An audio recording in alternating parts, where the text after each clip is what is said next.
राज्य चलाना, ये जितनी भी संगत है या जितने भी लोग हैं या जितनी भी प्रजा है, इनका सबका ध्यान राजा को रखना चाहिए। ऐसा ज्ञान दे करके पांडव हिमालय चले जाते हैं।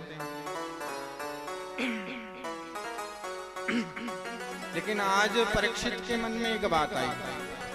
क्या बात थी? कि मैं ये चाहता हूं, मैं अपने राज्य की परिक्रमा करना चाहता हूं, घूमना चाहता हूं, देखना चाहता हूं कि मेरे राज्य में जो प्रजा है वो सुखी है या दुखी है। तो कहते हैं आज उन्होंने अपना एक सुंदर रूप धारण किया है। उसमें उन्होंने क्या किया है? आज उन्होंने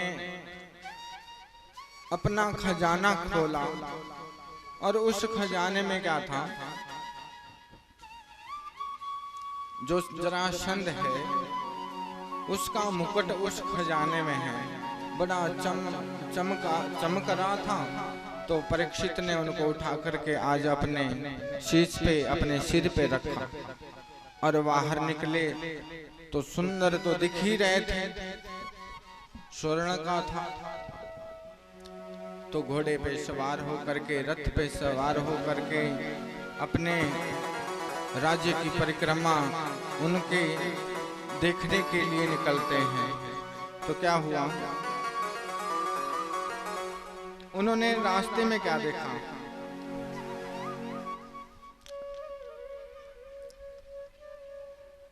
उन्होंने देखा एक बैल है वहां पर, उसकी 3 टांगे है ही नहीं और एक पैर पे खड़ा है और एक गाय है जो रुदन कर रही है, उसकी सेवा कर रही है। तो ऐसे जीव को देख करके राजा के मन जो है दुखी हुआ और वो पास गया।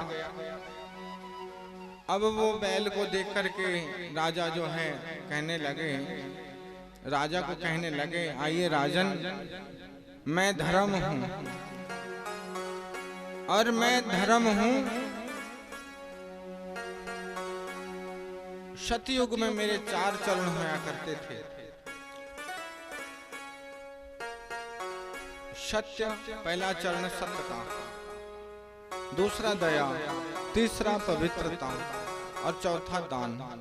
कहते हैं हर युग में मेरा एक एक चरण कटता रहा और कलयुग में आकर के मेरा एक ही चरण बच गया है, वो है दया, दान का। क्योंकि दया तो है ही नहीं किसी के अंदर, ना कोई पवित्र रहता है ना कोई सत बोलता है कलयुग में। तो वो जो धर्म का जो एक पांव बचा है वो कौन सा बचा है? दान का। कि दान देकर के मनुष्य अपनी गत को प्राप्त कर लेता है, ऐसे धर्म रूपी बैल कहता है। और ये जो गौ माँ है ना, ये धरती माँ गौ के रूप में खड़ी है। तो ऐसे उन्होंने देखा, उनको तो बड़े दुखी हुए। तो क्या हुआ? तभी देखते ही देखते बड़ी बड़ी मूंछों वाला व्यक्ति, काला कलोटा, देखने में इतना डरावना कि कोई देखे तो डर जाए, ऐसा हाथ में नंगी तलवार लेकर के उस बैल की तरफ को चल रहा है, दौड़ के आ रहा है। और आकर के उस बैल की वो जो टांग है उसको भी काटने वाला होता है। लेकिन क्या हुआ? तभी तक वो राजा वहां पहुंच गए। उन्होंने उनको रोका कि तुम कौन हो और मेरे राज्य में इन निर्जीव जो जीव हैं इनकी तुम हत्या कौन करने वाला? मेरे राज्य में ऐसा व्यक्ति नहीं होना चाहिए। आज मैं तुझे खत्म कर दूंगा, मिटा दूंगा, मार दूंगा। कई बातें परीक्षित ने कही। लेकिन वो राक्षस जो है उनके चरणों में गिर पड़ा, क्योंकि वो जानते थे ये धार्मिक हैं। तो उन्होंने कहा कि महाराज मुझे क्षमा करें, मेरा नाम कलयुग है। अब सब अपना अपना जीवन भोग के चले गए हैं। सतयुग आया, अपना समय पूरा करके चला गया। उसके बाद त्रेता युग आया, वो भी अपना समय पूरा करके चला गया। द्वापर आया, वो भी गया। अब मेरा समय आने वाला है कलयुग, और मेरा भी जीवन है। तो राजा ने पूछा तुम्हारा क्या जीवन है? कहते हैं इस काल में, कलयुग के काल में जो भी व्यक्ति होगा भगवान के प्रति, भाई बंधु, भगवान तो बहुत दूर की बात है, जो उसके सगे संबंधी हैं उनके लिए भी कोई आस्था या अभाव उनके लिए नहीं रहेगा। तो राजा परीक्षित को बड़ा क्रोध आया कि ऐसा समय आएगा तेरा।